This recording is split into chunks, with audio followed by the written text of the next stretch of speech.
भक्ति की धुन पर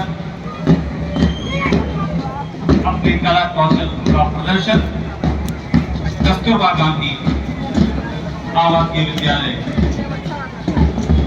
घूमरा।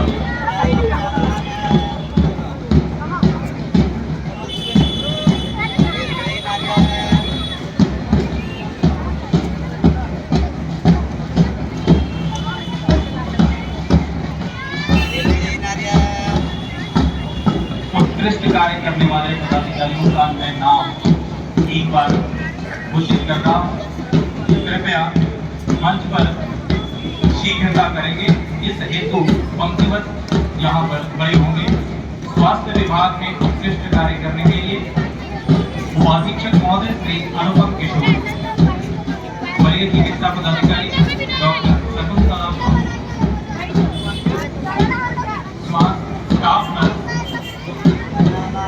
Staff nurse OT Shrimati Prabha Kiran Linda, staff nurse matron Shrimati Suman Sapra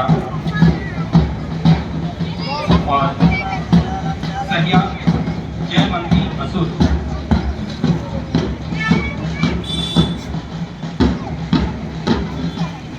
शिक्षण सेवा में उत्कृष्ट कार्य करने के लिए प्रखंड कार्यक्रम पदाधिकारी श्री युवराज सिंह,